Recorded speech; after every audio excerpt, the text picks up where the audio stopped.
எல்லாருக்கும் வணக்கம். என்னோட பேர் வந்து ராஜ்பிரியன்.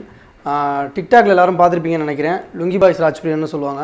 ஹாய் எவ்ரி ஒன், நான் அந்த படத்துடைய டைரக்டர் பேசுகிறேன். என்னோட பேர் வீராங்கன். கணேசாபுரம் அப்படின்ற டைட்டில் வந்து பார்த்தீங்கன்னா, இது ஒரு வில்லேஜ், ஒரு இப்போ கண்டமனூர் பக்கத்தில் இருக்கக்கூடிய கணேசாபுரம் அந்த பற்றியான ஒரு கான்செப்ட் தான் ஆக்சுவலாக இது வந்து.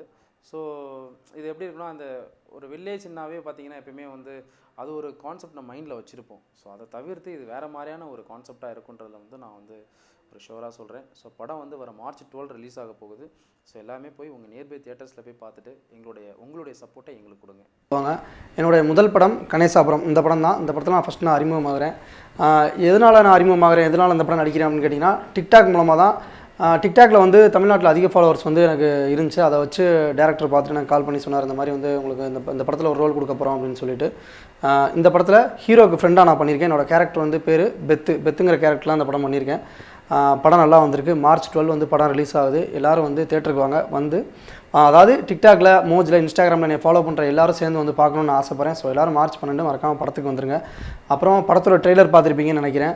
தென் மியூசிக், ராஜா சாயனா வந்துட்டு மியூசிக் போட்டிருக்காங்க. மியூசிக் வந்து வேறு லெவலில் இருக்குது.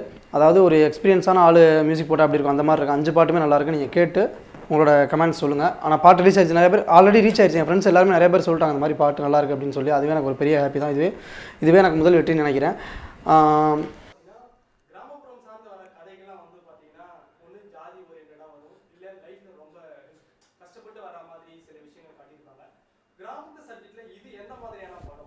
சார், இது கிராமத்து சப்ஜெக்டில் அதை தான் சொல்கிறேன். கிராமத்து சப்ஜெக்டில் நம்ம என்ன நினைப்போம், ஒன்று ஜாதி இருக்கும், இல்லை இன்னொன்று ஏதாவது ஒரு விஷயம் வந்திருக்கும். ஸோ நாம் வந்து ஒரு எக்ஸ்பெக்டேஷனோட, இப்போ நீங்கள் கேட்குற கேள்வியே ஒரு எக்ஸ்பெக்டேஷனோட ஒரு கேள்வி கேட்குறீங்க. பட் அது கணேசாபுரம் அல்ல. கணேசாபுரம் ஒரு வேறு மாதிரியான ஒரு ஸ்கிரிப்ட் அது. ஸோ அந்த ஸ்கிரிப்டில் ஜாதியும் கிடையாது, யதார்த்தமான கிராமமும் கிடையாது. இது ரெண்டையும் தாண்டி வேறு விஷயம் இருக்குது சார். படத்தில் உங்களுக்கு வந்து ஃப்ரெண்டு ரோல் பண்ணிட்டு இருக்கீங்க. இதில் உங்களுக்கு ஏதாவது ஹீரோயின் தனி சப்ஜெக்ட் ஏதாவது ஹீரோயின் கொடுத்துருக்காங்களா, இல்லை மூலி எதுவும் மொட்டை சிங்களாகவே காட்டியிருக்காங்களா? இதில் வந்து வழக்கம் போல் என்னை மொரட்டு சிங்கில் தான் காட்டியிருக்காங்க. இதில் வந்து ஹீரோயின் கிடையாது. இருந்தால் நல்லாயிருக்கும். சொல்கிறேன், ஃப்யூச்சரில் பார்த்துக்கலாம் ப்ரோ. அது நமக்கு போக தானே வரும். எடுத்தோடனே அப்படி ஷூட்டிங் ஸ்பாட் எக்ஸ்பீரியன்ஸ். இப்போ டிக்டாக்ல பார்த்தீங்கன்னா 4 செவத்துக்குள்ளே நான் வந்து வீடியோ பண்ணுவேன் இல்லையா. இப்போ படம் ஒன்று நடிக்க போகிறோம், மொதல் படம் அப்படிங்கிற ஃபஸ்ட்டு கேமராக்கு முன்னாடி நிற்கும் போது எல்லாருக்கும் இருக்கக்கூடிய பயம் வந்து எனக்கு இருந்துச்சு. ஒரு பதட்டமாக இருந்துச்சு. ஆனால் டைலாக்லாம் பேசிட்டு கொஞ்சம் பதட்டத்தோடு பேசினேன்னு வைங்களேன். பட் அடுத்த நாள் எனக்கு அப்படி இல்லை. ஏன் என்ன காரணம்னு கேட்டிங்கன்னா, இந்த படத்தில் எனக்கு வாய்ப்பு கொடுத்த முக்கியமாக அவரை பற்றி நான் சொல்லி ஆகணும். டேரக்டர் வீராங்கன் ப்ரோ, ரொம்ப ரொம்ப நன்றி ப்ரோ. உங்களால் தான் எனக்கு இந்த வாய்ப்பு கிடச்சி. அவர் தான் வாய்ப்பு கொடுத்தவர். ஸோ அவர் ஒரு டேரக்டராக இல்லாமல் ஒரு ஃப்ரெண்டாக பழகினதுனால, இன்னொன்று ஹீரோ சார் சின்ன சார் வந்துட்டு, அப்புறம் காசிமாயன் ப்ரொடியூசர் சார் காசிமாயன் அவரும் ஒரு ரோல் பண்ணியிருக்காரு. இவங்கெல்லாம் என்கிட்ட ஃப்ரெண்டாக பழகினதுனாலே ஒன்றும் தெரியல. அடுத்த நாள்லேருந்து எனக்கு அந்த ஃபியர் கிடையாது. நல்லா பண்ண ஆரம்பிச்சிட்டேன் அப்படின்னு எனக்கு ஒரு நம்பிக்கை. நீங்கள் படம் பார்த்தீங்கன்னா தான் உங்களுக்கு தெரியும். அதுக்கப்புறம் நல்லா பண்ண ஆரம்பிச்சிட்டேன். தென் அப்புறம் வந்துட்டு கேமராமேன் வாசனனை பற்றி சொல்லணும். அவர் வந்து ரொம்ப பொறுமையான ஆள். எவ்வளோ ஒரு இதில் இருந்தாலும் கரெக்டாக எல்லாம் மெயின்டைன் பண்ணக்கூடிய ஆள். கரெக்டாக நல்லா பண்ணியிருக்காரு. படம் பாருங்கள். படம் பார்த்தீங்கன்னா எந்தளவுக்கு கஷ்டப்பட்டுருக்கோம் எல்லாமே உங்களுக்கு தெரியும். லொக்கேஷன்லாம் பார்த்தீங்கன்னா மலை, காடு, மேடு இந்த மாதிரி இடத்துல தான் வந்து ஷூட்டிங் ஃபுல்லாகவே போச்சு. படத்தில் இன்னொரு முக்கியமான மேட்டர் என்னன்னா, நாங்கள் படத்தில் செருப்பே போட்டிருக்க மாட்டோம். பல இடங்களில் ஓடிருக்கோம், முழுவதுலாம் ஓடிருக்கோம். அதெல்லாம் கஷ்டப்பட்டுருக்கோம். ஸோ உங்களோட சப்போர்ட் கண்டிப்பாக தேவை. என்னோடய ஃபாலோவர்ஸ் எல்லோரும் சேர்ந்து வந்து படம் பார்க்கணும். உங்கள் கூட சேர்ந்து பார்க்கணுங்கிற ஆசை எனக்கு இருக்குது. ஸோ எல்லோரும் வாங்க, படம் பார்க்கலாம். ஆடியன்ஸ் இந்த படத்துக்கு வர்றதுக்கான ரீசன் என்னென்னா, இப்போ வந்து நம்ம சிட்டியில் இருக்கோம். சிட்டியில் இருக்கிறவங்களுக்கு வில்லேஜ்னால் என்னென்னா, இங்கே ஒரு மாயபிம்பம், ஒரு படம் வருது, ஒரு பெரிய படம் வருது. அந்த படத்தில் வந்து இப்படி தான் இருந்தாங்க அந்த காலகட்டத்தில். ஒரு 80s படம்னு பார்த்தீங்கன்னா, ஒரு 90s படம் பார்த்தீங்கன்னா, அவங்க இப்படி தான் ட்ரெஸ் பண்ணியிருந்தாங்க, இப்படி தான் போனாங்க, இந்த சைக்கிளில் தான் போனாங்க, இந்த இதுதான் போனாங்கன்னு சொல்லி ஒரு சினிமாக்குன்னு ஒரு ஆர்ட் டிபார்ட்மெண்ட் வந்து ஒரு கட்டமைப்பில் ஒரு எக்ஸப்ஷனாக வந்து இப்படி ஃபிக்ஸ் பண்ணி வச்சுட்டாங்க. பட் அது கிடையவே கிடையாது. இன்றைக்கும் அந்த கிராமங்கள் அப்படியே தான் இருக்குது. நான் ஒரு செட்டு கூட போடலை, அப்படியே தான் போய் எடுத்திருக்கேன். ஆனால் பார்த்தா 90s மாரி இருக்கும். ஸோ அதுக்கு காரணம் யார் என்னன்றது தெரியல. ஸோ வளர்ச்சின்றது வந்து பார்த்திங்கன்னா அதோடைய தாட்லாம் வேறு. ஸோ இன்னமும் அந்த வில்லேஜஸ்லாம் அதே 90s, இன்னும் 20 வருஷம் கழிச்சு நீங்கள் அங்கே போனால் கூட அதே மாதிரி ஸ்கிரிப்ட் நான் பண்ண முடியும். ஏன்னா இன்னும் அது வளர்ச்சி அடையாமல் ஒரு இருக்குது.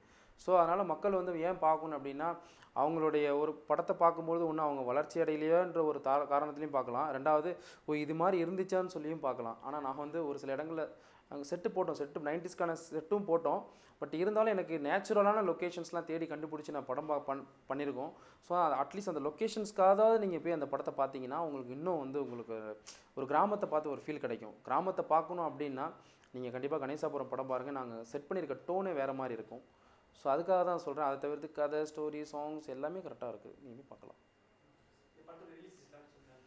படத்தோடைய ரிலீஸ் டேட் வந்து பார்த்தீங்கன்னா March 12. மார்ச் 12 அலாங் தமிழ்நாடு பூரா ரிலீஸ் ஆகுது படம். ஸோ நீங்கள் எல்லாமே போய் தேட்டரில் போய் படத்தை பார்த்துட்டு நான் சொன்ன விஷயங்கள்லாம் கரெக்டாக இருக்குன்னு நீங்கள் செக் பண்ணிங்க. ஏன்னா நான் என்னோடய படத்துக்காக சொல்லலை, ஏன்னா நானும் இப்போ ஒரு ஆடியன்ஸாக இருந்து தான் பேசுகிறேன். இந்த படம் நான் பார்த்தேன் சமீபமாக, நான் போய் க்யூப்பில் போய் பார்க்கும்போது இந்த படம் எனக்கு ரொம்ப பிடிச்சிருந்துச்சு. எங்கள் தயாரிப்பாளருக்கு எனக்கு ரொம்ப ரொம்ப பிடிச்சிருக்குன்னு சொல்லி பார்த்துட்டு ரொம்ப கண் கலங்கிட்டே ஒரு கட்டி பிடிச்சாரு. ஸோ அதுவே நான் வந்து ரொம்ப ஒரு பெருசாக நான் எடுத்துக்கிறேன். ஸோ இதுக்கப்புறம் இந்த படம் எந்த அளவுக்கு வந்து வெளியே போகுதுன்றது மக்களாகி உங்கள் கையில் தான் இருக்குது. ஸோ ரொம்ப நன்றி. முக்கியமாக நான் மீடியா நண்பர்களுக்குலாம் நன்றி சொல்லணும். ஏன்னா ஒரு சின்ன படத்தை ஒரு பெரிய லெவலில் கொண்டு போகிறதே அவங்க மட்டும்தான்.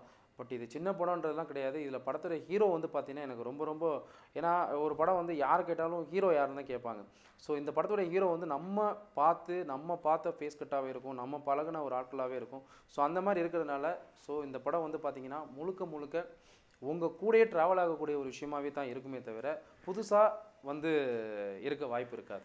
இப்போ பார்த்தீங்கன்னா படம் கிட்டத்தட்ட ரொம்ப பெரிய போராட்டத்துக்கு பிறகு இந்த கொரோனா இஷ்யூக்கு அப்புறம் வந்து தேட்டரில் வந்து 100% பார்வையாளர்களை அனுமதிக்கக்கூடிய சுச்சுவேஷன் எப்படா வரும்னு சொல்லிட்டு எடுத்து வச்சுட்டு எல்லாருமே காத்துட்டு இருந்தாங்க. நான் மட்டும் இல்லை, நிறைய சினிமா டீம் அதுக்கெல்லாம் வெயிட் பண்ணிட்டு இருந்தாங்க. அதெல்லாம் தாண்டி வந்து இப்போ படம் வந்து ரிலீஸுக்கு வர மார்ச் 12 ரிலீஸுக்கு ரெடியாக இருக்குது. கண்டிப்பாக எல்லாருமே தேட்டருக்கு வாங்க, படம் பாருங்கள், சப்போர்ட் பண்ணுங்கள். எங்களை மாதிரி சின்ன டீம் வந்து நீங்கள் கொடுக்குற சப்போர்ட்டால் தான் நாங்கள் அடுத்த ஸ்டெப் போக முடியும். கண்டிப்பாக எல்லோரும் தேட்டரில் வந்து படம் பாருங்கள். இந்த வீடியோ உங்களுக்கு பிடிச்சிருந்தா ஓப்பன் மைக் சேனலுக்கு லைக் பண்ணுங்க, ஷேர் பண்ணுங்க, கமெண்ட் பண்ணுங்க, சப்ஸ்கிரைப் பண்ணுங்க, பெல் பட்டன் மறக்காம அமுக்கிருங்க.